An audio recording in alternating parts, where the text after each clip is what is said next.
მშვიდობა თქვენ პატივცემულო ტელემაყურებლებო. მოგესალმებით.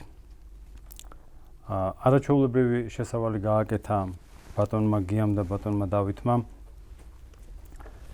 ერთადერთი წყობა, ესე იგი თუ ხშირად ვიძახი და ამაზე ხშირად ვსაუბრობ ხოლმე, ახლო სამეგობრო წრე იქნება ეს თუ სადაც არ უნდა ვიყო, რომ თუ ადამიანი არის მართლმადიდებელი ქრისტიანი, აუცილებლად უნდადეს მას საღვთო წყობა, რასაც ქვია მეფე და რაც არის მონარქია. სხვანაირად შეუძლებელია, სხვანაირად წარმოუდგენელია ეს. შეგიძლიათ ჩემი ნათქვამი გადაამოწმოთ წმინდანების გამონათქვამებში, ბიბლიურად, ყველა კანონიკური სასულიერო მართლმადიდებელი ლიტერატურით შეგიძლიათ გადაამოწმოთ და დარწმუნდებით, რომ ეს ნამდვილად ესეა. და სხვათა შორის ჩვენი მეფეები ყოველთვის იყვნენ ამისი მკაცრი მჭერები. ყოველთვის ჩვენი მეფეები ქრისტეს გზით მიდიოდნენ და ერს ამისთვის განაწყობდნენ, ამის მაგალითის მიმცემები იყვნენ. და ეს იყო იმის გარანტი, რომ ქვეყანა იყო ყოველთვის სწორ გზაზე. ამის გარეშე შეუძლებელია.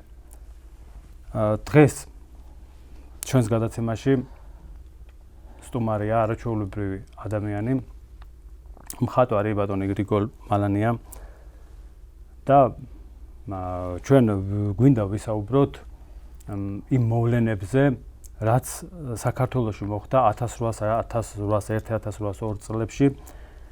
ანუ ფაქტიურად იურიდიულად სხვათა შორის ბატონი გრიგოლი დამეთანხმება, რომ წმინდა ილია მართალი, ილია ჭავჭავაძე ზუსტად გეორგიევსკის ტრაქტატზე აკეთებდა, როდესაც ჩვენს დამოუკიდებლობაზე აკეთებდა აქცენტს და ჩვენი სახელმწიფოებრივი დამოუკიდებლობის ფორმაზე ეკეთდებოდა აქცენტი, ყოველთვის განიხილებოდა გეორგიევსკის ტრაქტატი და ყოველთვის განიხილებოდა იმ მომენტში წყვეტა, რა დროსაც ფაქტიურად რუსეთის იმპერიამ უდიდესი შეცდომა დაუშვა. ეს შეცდომა მათთვისაც ძალიან დიდი შეცდომა იყო და ფაქტიურად მათ ძალიან დიდი ცოდა აიღეს თავის თავზე. და როგორც ცნობილია, როდესაც ამას აკეთებდა, ანუ ეს პროცესი ხდებოდა რუსეთში, ზუსტად მაშინ განიხილებოდა ეს საკითხი. ნუ ეხლა აღარ დავიწყებთ იმაზე საუბარს, რომ ძალიან ბევრი შიდა მტერი იყო ჩართული. ფაქტურად აი იცით როგორ მოხდა, რომ აი არაჩვეულებრივი დრო გამოდგა, შიდა მტერიც ძალიან ძლიერი იყო, გარე მტერიც აი შეთანხმებული კარგი მოქმედება იყო დროის ამ მონაკვეთში, რამაც ფაქტიურად ძალიან დიდ განსაცდელში ჩაგვაგდო როგორც ჩვენ და ჩვენი სახელმწიფოებრიობა, ასევე რუსეთიც. იმიტომ რომ წარმოუდგენელია, როდესაც ესეთ დანაშაულს ჩადის, ის ხომ მის მხრებზეა და მის ქვეყანაზე არის და მე როგორ მოხდა და რანაირად განვითარდა სიტუაცია. აი ბატონო გრიგოლ, გთხოვთ, აი ამის გარშემო რო ვისაუბროთ, ანუ როგორ დავკარგეთ ესე რომ ვთქვათ, დაიკარგა საქართველოს დამოუკიდებლობა, სახელმწიფოებრიობა ფაქტიურად.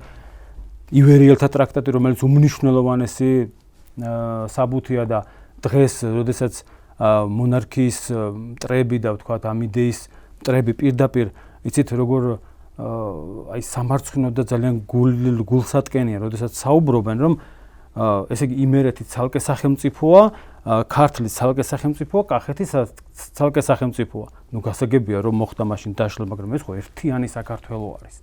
და ჩვენი მთავარი მიზანი უნდა იყოს ერთიანობისკენ და ჩვენი ქვეყნის ღვთაებრივ საზღვრებში მოქცევის და მისი დაცვის. და გაძღოლა ქრისტეს გზისკენ და არა ის რომ დავყოთ, იმიტომ რომ ვინ ყოფს და რა ძალაყობს ძალიან კარგად მოგვეხსენება. გთხოვთ. საკვირველია. პირველ რიგში მადლობა მინდა სტუდიას გადაუხადო ტელევიზიას სამყაროს, რომ მომცა ეს საშუალება რომ გამოსულიყავი თქვენს ეთერში. ნუ თემა გასაგებია და მე დავიწყებდი იმ პრობლემატიკით, რომ ზოგადად აი ამ 21 საუკუნეში ჩვენ ცხოვრობთ ისევ იმ ინფორმატიულ სამყაროში, როდესაც ბევრი მნიშვნელოვანი ისტორიული ფაქტი, მე მაინც ამ კუთხით გავამახვილებ, აუცილებლად.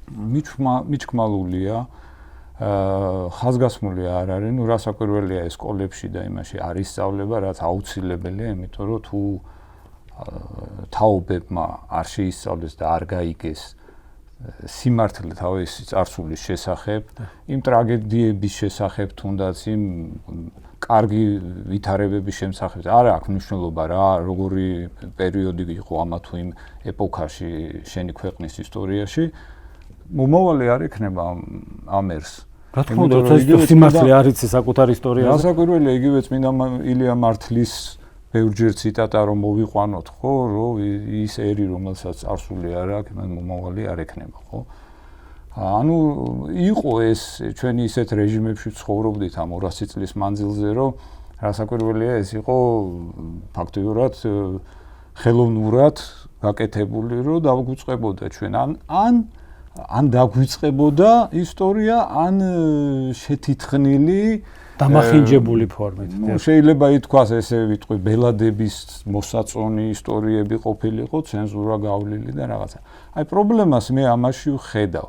სანამ აი ეს არ შეიცვლება ზოგადად სახელმწიფოს მხრიდან და აი ეს ინტერესი არ გაჩნდა, რომ ჩვენს მომავალ თაობებს და თუნდაც აი ახლანდელ თაობებს, რომლებიც სკოლებში სწავლობენ უმაღლესებში სწავლობენ, ვასწავლოთ სწორი ინფორმაცია, თუნდაც მტკივნეული, მაგრამ აი სიმართლე რაც იყო, მაშინ ჩვენ გაგვიადვილდება სახელმწიფოებრივი წინსვლაც და განვითარებაც. შეუძლებელია სიცრუეში იყო, მე აღარ მინდა ეხა ყველაფერს შევეხო, მაგრამ ბევრი ძეგლი დგას დღეს თბილისშიც და საქართველოშიც, რომელიც მე მიმაჩნია ეროვნული იდეოლოგიიდან გამომდინარე, თუ ჩავეძიებით, ეს ძეგლებიც კი არ უნდა იდგეს და არ დგას ბევრი ძეგლი, რომლებიც უნდა იდგეს და სირცხვილია რომ არ დგას, ხო? ეხლა მე ამ კუთხით აღარ გავყვები და ისევ დაუბრუნდები თქვენ თემას, რომ 1801 წლის გარშემო, ნუ ეხლა ფაქტია, რომ თქვენ ახსენეთ, რომ ილია ჭავჭავაძეც, როდესაც საუბარი მიდიოდა საქართველოს დამოუკიდებლობის ასე ვთქვათ, დამოუკიდებლობაზე და სხვათა შორის აი ბოლო წლებში სანამ მოკლავდნენ, ხშირად ჩადიოდა პეტერბურგში, რუსეთში და იყო როგორც ჩანს ამ საკითხებზე მიდიოდა იქ თემა. ეს საკითხის ბოლომდე გამოგაურკვეველია. ჩვენთან აქტიურად მიდის ახლა მუშაობა მაგ საკითხზე, რომ ეს დეტალები დადგინდეს. გამოძიება მოხდება ამ საბუთების დონე ცოტა რთულია, იმიტომ რომ ახლა რუსეთთან თლათ ისეთი კავშირები აღარ არის და ბევრი რაღაცები თქვათ იმაც საიდუმლო საცავებში დაცულია, ახლა ისე რომ ხელი არ მიგვიწვდება არც სპეციალისტებს, არც მეცნიერებს და თუმცა, ნუ რაღაცეები უკვე ეტყობა დროებამ მაინც მოიტანა, რაღაცეები ამოტივტივდა. არ არის დაფარულ, რომელიც არ არის დაფარულ, რომელიც არ განცხადდეს ეს ცნობილი ფრაზა, ხო და ასე ვთქვათ, ხა ილია ჭავჭავაძე მიზანი იყო, ასე ვთქვათ, და ბევრი სპეციალისტის დამეთანხმება, რომ ილია ჭავჭავაძე ფაქტიურად ბევრს უთქვია ჩემთვის, რომ მონარქიულ იდეას შეეწია. იმიტომ რომ ის წარმოადგენდა სწორედ ამ იდეას იმდროინდელ პოლიტიკურ სპექტრში, ის იყო სულიერი თუ ეროვნული მამა ერისა, რომელიც და იმიტომაც შეერქვა მართალი, რომ ის მართალ სიტყვას ამბობდა. და სწორედ აი მისი განადგურებით, მე ვიცით რაც მოხდა, ანუ ასე ვთქვათ, თავისუფლება მიეცა იმ ძალებს, რომლებიც მე სხვადასხვაებად გადასხვაფერდნენ და მოაჯდნენ ამ საწოდავ ქვეყანას. ბატონო გრიგოლ, აი განსაკუთრებით მნიშვნელოვანია ის, რომ თუნდაც როგორი კავშირი ქონდა წმინდა ილია მართალს ბაგრატიონებთან და სამეფო ოჯახთან პირველ რიგში. კი, ესეც მიჩქმალული საკითხია. საერთოდ დაფარულია და თქვენ წარმოიდგინეთ პირველი, როდესაც ბანკი არსდება, იქ ბატონიშვილი პეტრე, ბატონიშვილი მიხეილი, გიორგი ძმები, რომლებიც გარკვეულ ფინანსური თვალსაზრისით მხარში ედგნენ და ასე ვთქვათ, ილია ჭავჭავაძეს აი ამ საადგილმამულო ბანკის დაარსების თვალსაზრისით დიდ მხარდაჭერას უცხადებდნენ. მაგრამ თქვენ ახლა ვერსად ვერ შეხვდებით ამ ინფორმაციას, იმიტომ რომ ეს არის რაღაცა ესეთი ტაბუ დადებული, ვერსად ვერ წაიკითხავთ. აი ეს სიტუაცია ძალიან უარყოფითი მომენტია ჩვენი დღევანდელი რეალობისგან გამომდინარე რა.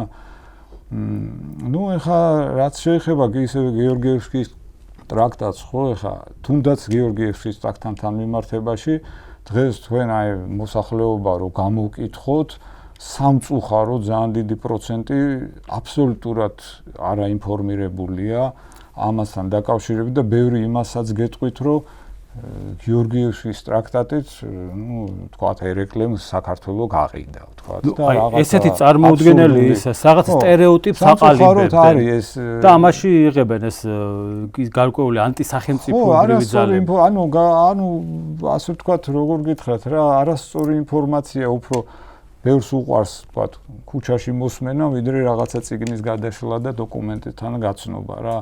და პრობლემა მაგაში არ არის. პრობლემა იმაშია, რომ თვითონ სახელმწიფო ამაზე უნდა ზრუნავდეს, რომ თავის ერთ სიმართლე უთხრას. რატომ მოხდა ეს ტრაგედია? რა იყო ეს? რას წარმოადგენდა ეს დოკუმენტი სინამდვილეში? და ასევე ხა რახან გეორგიევსკის ტრაქტატს ზე გავამახვილეთ ყურადღება, აქვე არ შეიძლება ვთქვათ 1790 წლის ივერიელთა ტრაქტატი, რომელიც საერთოდ ტაბუდადებული იყო. და სხვადასხვა ჩვენმა უწმინდესმა შეეცადა გამოიტანა ეს პატივცემულო დამაყურებლებო მზის სინათლეზე, აი შეეცადა მაქსიმალურად რომ გამოეტანა ეს. ზუსტად არ მახსოვს წელი, პატრიარქის ინიციატივით მოხდა სიმბოლურად ამ ივერიელთა ტრაქტატის, მახსოვს მაშინ სვეტიცხოველში ვიყავი მრევლი და აი იქ მოხდა აი ამ ივერიელთა ტრაქტატის რაღაცა ესე სიმბოლური გამოჩენა. მაგრამ თვითონ არსის თვალსაზრისი თუ რას წარმოადგენდა ეს ივერიელთა ტრაქტატი, რომ ფაქტობრივად საქართველო ასე ვთქვათ იურიდიული თვალსაზრისით გაერთიანდა უმაღლესი ერეკლემეორის უმაღლესი გვირგვინის ქვეშ შემოვიდნენ როგორც სუზერენის ქვეშ შემოვიდნენ ეს ასე ვთქვათ პატარ-პატარა სამეფო სამთავროები დასავლეთ საქართველოსი ვთქვათ, ხო? ამას ჰქონდა უზარმაზარი მნიშვნელობა. აი ეს ხელმოწერა სხვათა შორის რუსეთსაც გაეგზავნა. რის თქმა მინდა რომ უკვე ტრაქტატი დადებულია გეორგიევსკის.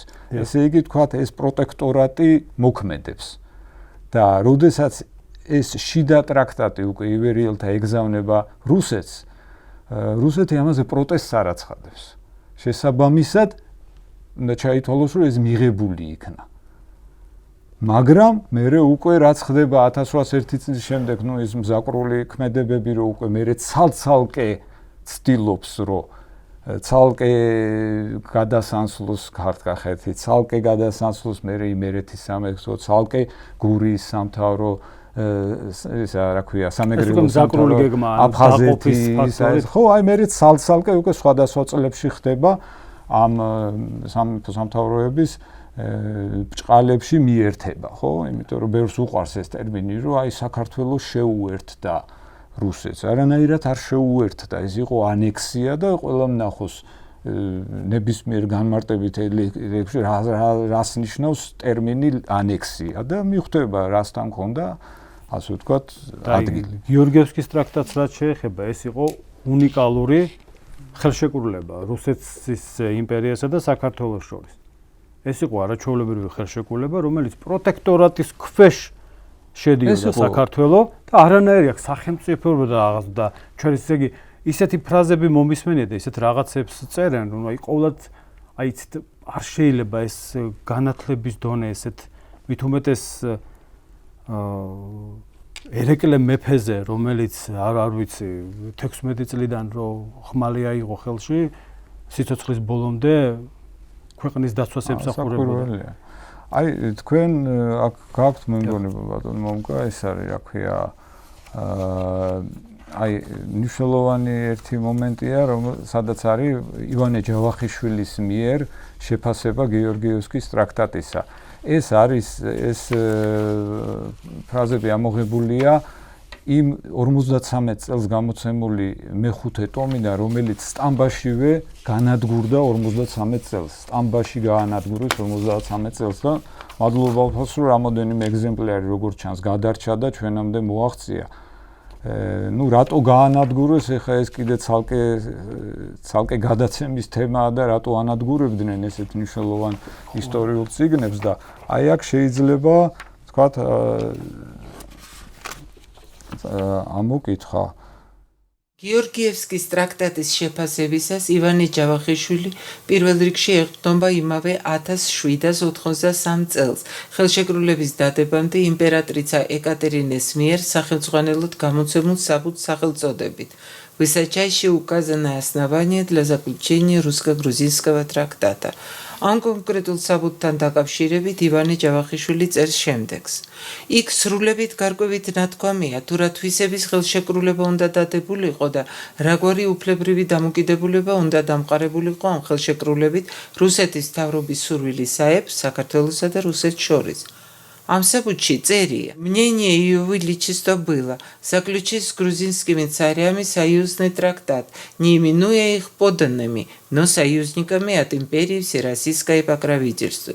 Მისი უდიდებულესობის აზრი იყო, რომ ქართულ მეფეებთან დადებულიყო მოკავშირეობის ხელშეკრულება ისე, რომ ისინი ქვეშევრდომებად კი არა, არამედ სრულიად რუსეთის სახელმწიფოს მფარველობის ქვეშ ყოფ მოკავშირეებად ყოფილიყვნენ წოდებულნი.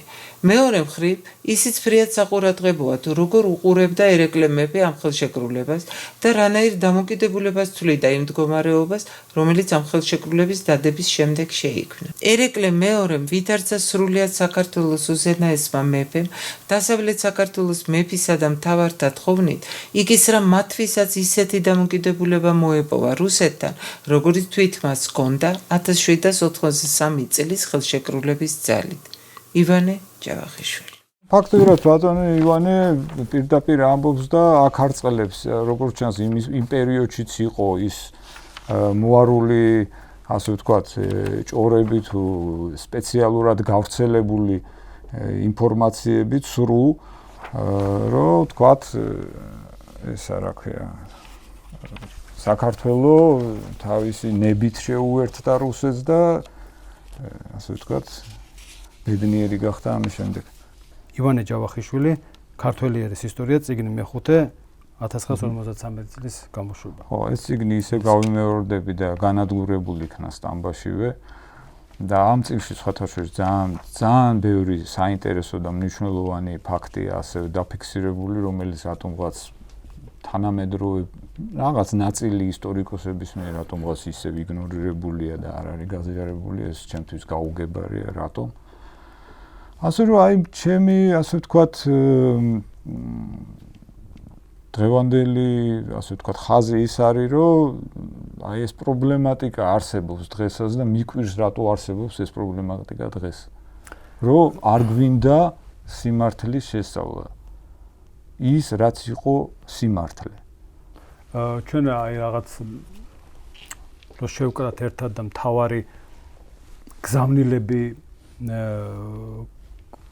გავაკეთოთ აი ეს ჩვენ საზოგადოებას პატრიოტულ ტელემაყურებლებო თავარი ის არის რომ ჩვენ ვიცოდეთ ნამდვილი ისტორია ჩვენს ქვეყანაზე ნამდვილი ისტორია გვაძლევს იმის საშუალებას რომ ჩვენ ობიექტურად და სწორად შევაფასოთ მომავალი მოქმედებები ეხლა ჩვენ რო ძალიან არ გადავიხაროთ ძალიან ისტორიულ და აი ქარტეხილებში ჩვენ მარტივად უნდა ვთქვათ ის რომ რატო გვინდა ეხა ეს მაინც და მაინც რომ ეს სიმართლე ეს ისტორიული სიმართლე სახელმწიფო დაინტერესდეს რომ ზოგადად ისტორიული სიმართლე ეს უნდა გამოქვეყნებული იქნას და თაობებმა ეს უნდა შეიცვალოს რატო იმიტომ რომ ნუ ჩვენ აი ხა ამ სტუდიაში ვართ სამეფო არხი ქვია და ზოგადად ყველანი ჩვენ და თავად ვემსახურებით ამ იდეას მომხრეები ვართ და მიგვაჩნია რომ ამ იდეის განხორციელება საქართველოში და აღორძინება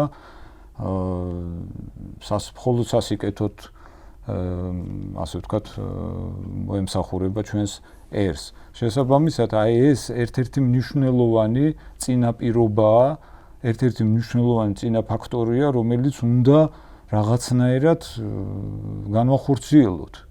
არ ვიცი, ეხლა ჩემი მოწოდება პირდაპირ სახელმწიფოს და მთავრობის მიმართ კი არის, ზოგადად ერთს ვეუბნებით, საზოგადოებას ვეუბნებით, რომ ეს აუცილებელია. იმიტომ რომ ჩვენ თუ არ გვეცოდინება ის, რომ სამეფო ოჯახი, რომელიც 1801 წელს ძალადობრივად რუსეთმა უკანონოდ ჩამოაშორა სამეფო ტახტს, 1200 წლიან სამეფო ტახტს. დღეს ვათაშორის არც ერთი ევროპული ქვეყანა ასეთი დიდი უწყვეტი ხაზის სამეფო სახლი არ გააჩნიათ. ჩვენ გაგვაჩნია ეს. ხო? და რომ ეს უკანონობა მოხდა ასე ვთქვათ ყოველგვარი ნებისა და დათმობის აჯანყებებმა იფეთქეს ნებისა და დათმობის გარეშე, იმიტომ რომ ლეგიტიმიზმის საკითხით მაგალითად ეხა სამეფო ოჯახის ერთ წევრსაც მაინც აი ბატონიშვილებს გულისხმობ, ხო, ერეკლე მეორისა და გიორგი მე-12-ის სამომავლებს გულისხმობ, რომლებიც სხვა საკმაოდ დიდი რაოდენობა იყო იმ პერიოდისათვის, ხო?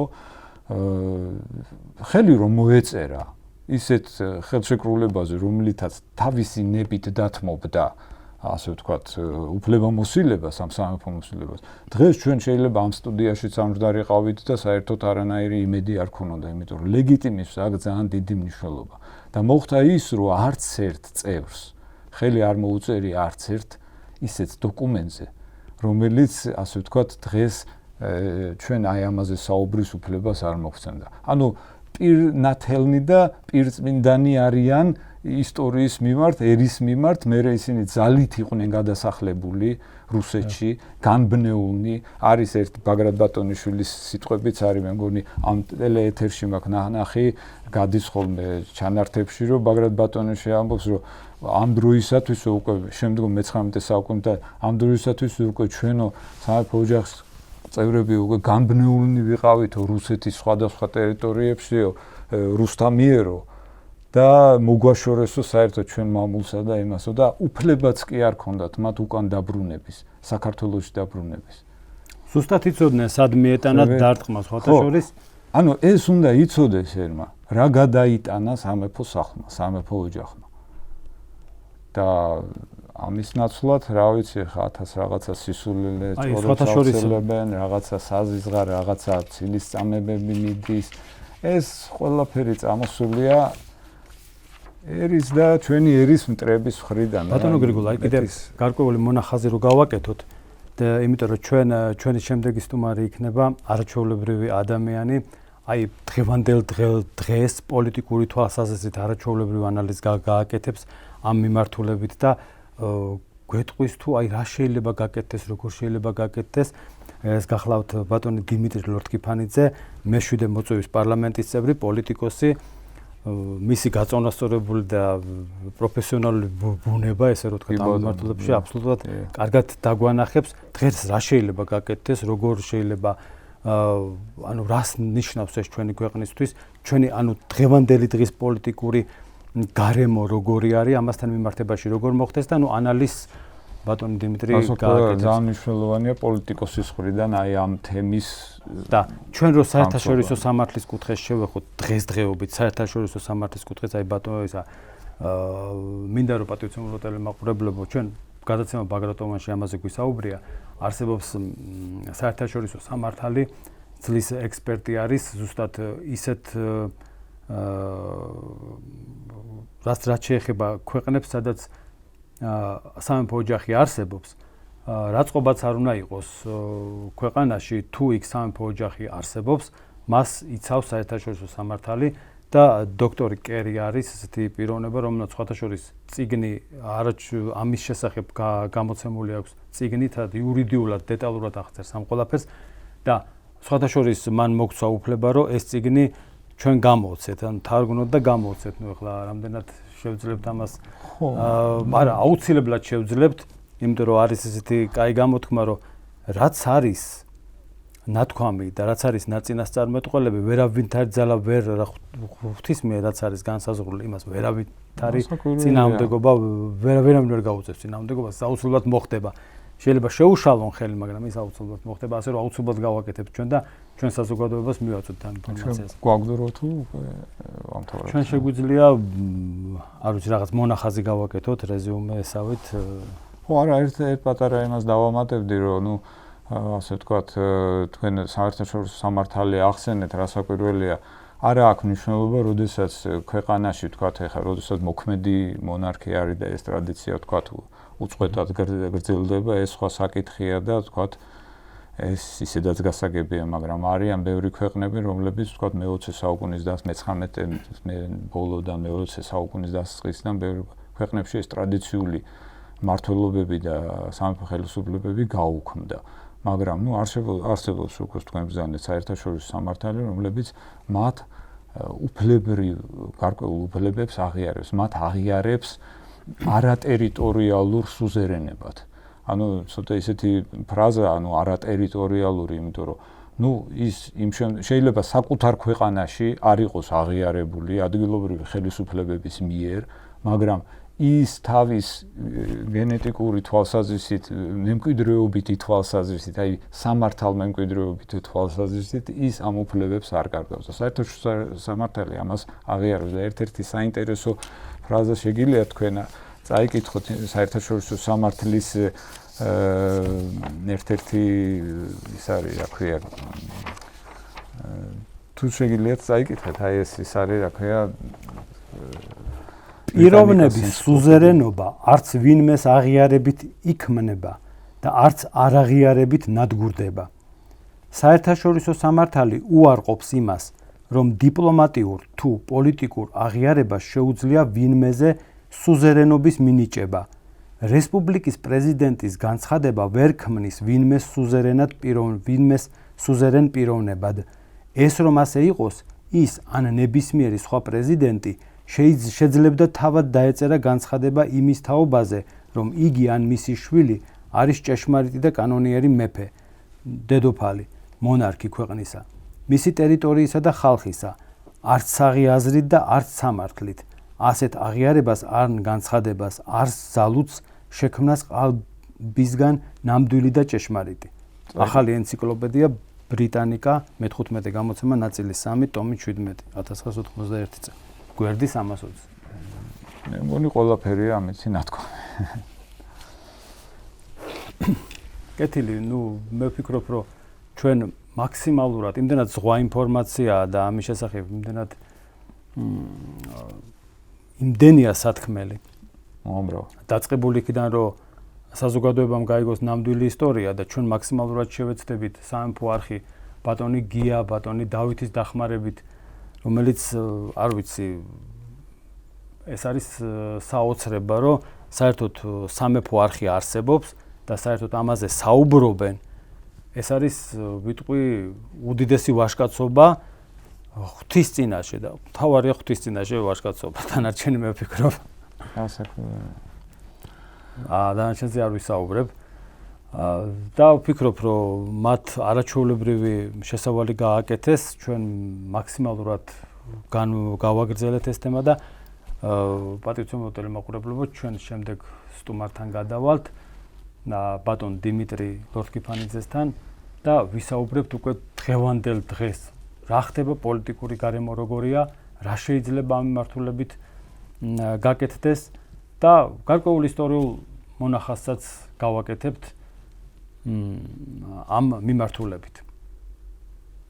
დროებით დიდი მადლობა.